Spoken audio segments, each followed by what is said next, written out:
Pulso Latino es presentado por Frisian Flag, Dushipawe, Bumpa Mañana. Hoy en Pulso Latino. Se le suma una batalla legal al tema del Westin Hotel. Blossom Restaurant exige compensación para salir de su local ubicado en este hotel. En Argentina se vivió un infernal incendio y mientras los bomberos hacían las labores de rescate, las paredes se vinieron encima. Venezolanos en Aruba se suman a la jornada mundial Por aquí pasó Chávez. El primer ministro Mike Eyman hizo traspaso oficial de mando a los Reyes del Carnaval durante esta temporada. Esto es Pulso Latino con Alejandra Forero. Bienvenidos a una emisión más de Pulso Latino. Agradecemos por su sintonía. Horizon 2020 inició en Aruba, donde tanto el primer ministro Mike Eyman como distintos expertos se reunieron para tratar un programa llamado Horizon 2020, en el cual Aruba puede participar como resultado del arduo trabajo que se hizo para lograr llegar a este nuevo LGO. Horizon 2020 se llevó a cabo esta semana en Aruba, junto a expertos en el tema como muestra de la relación sólida que existe entre el Reino, la Unión Europea y Aruba. Asimismo, este es un programa con un enfoque sobre la investigación e innovación, donde se le da la oportunidad a investigadores y científicos que hay en Aruba para que puedan colaborar con los proyectos europeos y alrededor del mundo. Viendo que nuestra isla está desarrollando su tercer pilar económico de conocimiento, esta primera iniciativa de cooperación es un nivel de conocimiento que cuadra perfectamente con los desarrollos de Aruba. Asimismo, para que nuestra isla se pueda posicionar y beneficiar más de las posibilidades estratégicas, depende de la forma como nos posicionemos en este tipo de programas. Consecuentemente, Horizon 2020 ayuda a que expertos de la Unión Europea vean el interés que existe en Aruba por adquirir conocimiento en esta materia. Y en las últimas horas fue capturado en el Cauca, en Colombia, John Romero, el hombre sindicado de haber golpeado brutalmente a su hijo de 11 años hasta causarle la muerte el pasado 25 de enero en la localidad de Engativá. En las próximas horas, Romero será presentado ante un juez de garantías.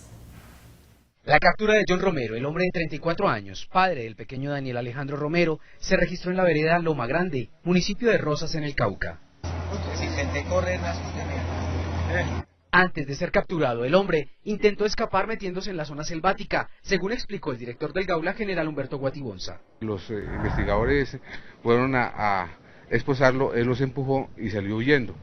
En su huida, por una serie de montañas de la región, intentó primero esconderse en medio de la selva, luego intentó esconderse en un río y finalmente los hombres del Gaula lo capturaron.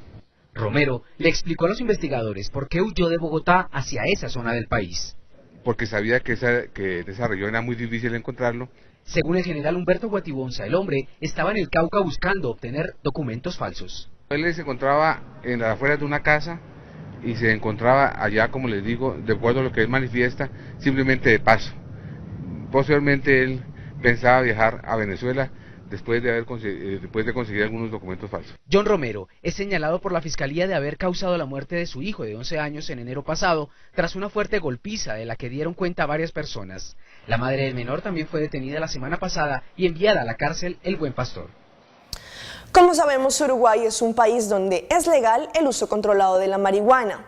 Allí se hizo la regulación de la venta de esta y se entregarán dosis de 10 gramos. Cuando comience la venta de marihuana, el Ministerio de Salud Pública prevé que las dosis se puedan dividir en cada compra de 10 gramos. Para no estipular una gran cantidad durante el mes que quizás sea mal interpretado como que haya que consumirla, sino que sea un consumo más fraccionado. Estamos pensando en esa forma para interpretar lo que el legislador ha resuelto. ¿Los 10 gramos, por ejemplo? Por ejemplo, puede ser una buena estrategia. La regulación que estamos llevando adelante va a imponer fuertes controles, tanto a nivel de los expendios en las farmacias como de los consumidores, ¿verdad? El registro es un elemento importante para nosotros y siempre desde Salud Pública enfocado esto con la estrategia de reducción de riesgo y daño. Partimos de la definición de que las sustancias psicoactivas en general, la marihuana en particular, son dañinas para la salud. Entendemos que son una realidad absoluta en la sociedad, lo que queremos hacer es generar pautas para que las personas responsablemente puedan elegir y disminuir ese consumo. Ayer durante toda la tarde se llevó a cabo una sesión en el Parlamento para darle continuidad al tema de los trabajadores del Westin, donde, como es conocido, cada parte emitió sus puntos al final. Allí se evidenció la preocupación que existe por esta situación y más por la seguridad que debe ser brindada a estos empleados. Ayer en horas de la tarde se llamó con urgencia reunión en el Parlamento de Aruba, donde tanto la fracción de MEP como la fracción de AFP están preocupadas por la situación de los empleados del Westin Hotel. Por su parte, la presidenta del Parlamento, doctora Andus Marisol López Trump, llamó a reunión debido a que varios de los empleados del Westin Hotel se han acercado a los miembros del Parlamento para pedir soluciones frente a esta problemática.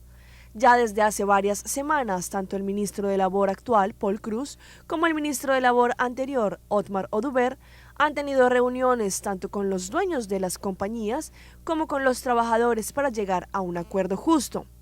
En esta reunión se llevaron a cabo preguntas al caso, tanto de la fracción de gobierno como de la fracción opositora, indicando que es necesario venir con una moción para asegurar el trabajo de los empleados, ya que una situación como esta no se puede volver a presentar.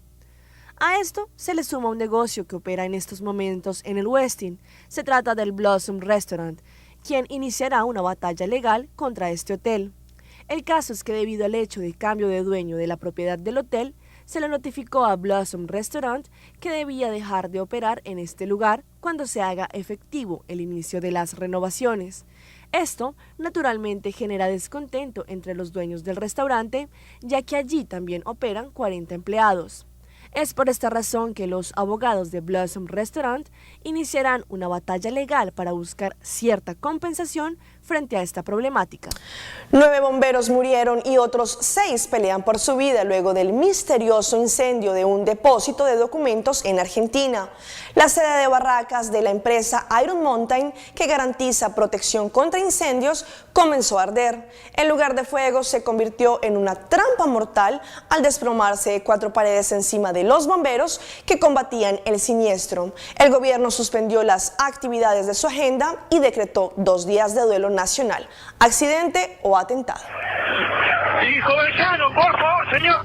El incendio en el depósito de barracas se convirtió en una trampa mortal para los bomberos.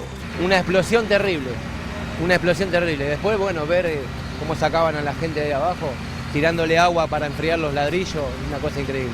A las 8:15 de la mañana comenzó a arder el galpón, al que habían sido convocadas 7 dotaciones. Sobre el portón de la calle Jovellanos, los bomberos intentaban ingresar cuando se dio la estructura. Hay como 6 bomberos que quedaron atrapados abajo de todos los escombros.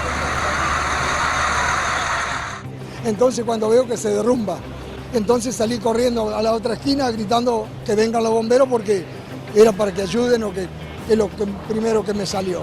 Estaban poniendo la escalera y se vino la escalera, toda la pared abajo, portón, agarró todos los bomberos, una cosa impresionante. Junto a los bomberos también trabajaban los miembros de la Guardia de Auxilio del gobierno porteño. La situación fue que se ayudó a los bomberos para abrir el portón para atacar el fuego y en ese preciso momento se dio el portón y toda la mampostería. Mientras todos intentaban el rescate de las víctimas, conteniendo las lágrimas, la pared de la esquina del galpón se dio a las 9:20 de la mañana.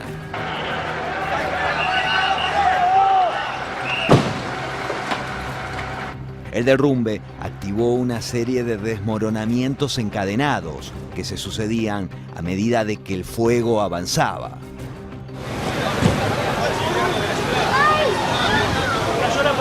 El siniestro golpeó en el corazón de las fuerzas que tienen como fin salvar vidas. Seguimos trabajando, removiendo los escombros. El derrumbe fue muy grande, que tomó por sorpresa a toda una dotación prácticamente. Inclusive el que estaba a cargo de la dotación, el jefe de todos ellos, un hombre muy experimentado, de mucha experiencia, pero bueno, la pared no dio aviso, porque por lo general siempre se generan rajaduras. Entre las víctimas fatales del derrumbe estaba el comisario Leonardo Day, el jefe de la Zona 1, y Analía Garnica, la primera mujer bombero de la Policía Federal. 2 miembros de Defensa Civil también perdieron la vida en el derrumbe. Llegamos como a cualquier emergencia todos los días y nos pasó una desgracia que no tendría que haber pasado. ¿Se dio la pared de una manera inesperada? Sí, se dio la pared. Mientras los bomberos continuaban trabajando en la extinción del incendio, los vecinos de Barracas tomaban conciencia del peligro del depósito. ¿Y qué tal este ladrón en Colombia que se quedó en un sueño profundo con las pertenencias hurtadas en la calle? Nuestro ojo de la noche estuvo vigilante en las calles y nos cuenta qué pasó en la capital del Atlántico mientras sus habitantes dormían. Sumergido en un profundo sueño, quedó al descubierto un sujeto que en horas de la madrugada había cometido un hurto al interior de una vivienda ubicada en el suroccidente de la ciudad.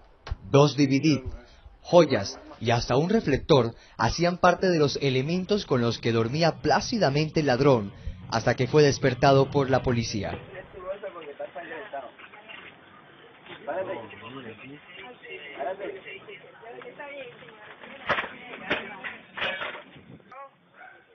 Cuando la policía vino fue que el policía lo levantó. Él dijo, estás herido, tienes una raja en la cabeza.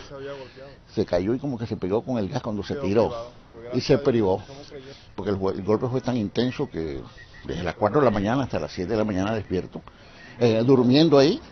Residentes del sector pidieron mayor presencia de la policía, ya que los robos al interior de las viviendas son frecuentes en este sector. Este pedacito aquí es como inseguro por el lado de que es muy oscuro y hay muchos árboles y eso da para que como que el delincuente se cubra en ello. La policía anunció la conformación de un frente de seguridad. Vamos a empezar a trabajar, a fortalecer allá los lazos de amistad con la comunidad y vamos a generar ahí un programa que sería el frente de seguridad. Por ser un delito de menor cuantía, el hombre fue dejado en libertad. Sin embargo, pasó varias horas detenido. En una ceremonia llena de colorido delante de la sede de gobierno, se llevó a cabo el tradicional traspaso de mando, donde el primer ministro Mike Eyman, de una forma simbólica, entregó el mando a los gobernantes del Carnaval de Aruba. El miércoles en la noche, junto a la señora Tekla Kelly, presidente de SAC, el primer ministro Mike Eyman le entregó de forma simbólica el mando a los gobernantes del Carnaval de Aruba, Princesenta, quien es Giordano Hilario, y Pancho Revienta, en persona de Eamon Webb. Allí el ministro presidente, siguiendo la tradición, le entregó de una forma simbólica las llaves del país Aruba a estos 2 personajes, quienes estarán gobernando de una forma simbólica esta temporada de carnaval. Asimismo, el primer ministro les desea toda clase de éxitos a estos nuevos gobernantes, ya que, según sus palabras, es un gran trabajo que les espera. Asimismo, la presidenta de SAC, señora Kelly, le agradeció al primer ministro Mike Eyman, quien siempre ha estado allí para ayudarles, viendo toda la cooperación que éste les ha brindado en su celebración del Carnaval de Aruba. Asimismo, el mandatario, también haciendo parte de esta tradición, se vistió con los trajes típicos del carnaval. Todos disfrutaron de un supuesto traspaso de mando bajo un gran ambiente. Vamos a un corte comercial, pero ya regresamos con más información aquí en Pulso Latino. En breve. Un vigilante que murió dejó al descubierto tórridos romances con varias mujeres. Lo increíble del caso es que ellas no tienen rencor. El presidente de Venezuela, Nicolás Maduro, advirtió que expropiará y confiscará bienes a quienes no cumplan con las leyes en su país. Princesenta y Pancho Revienta tienen la dura labor de gobernar simbólicamente el país en esta temporada de carnaval.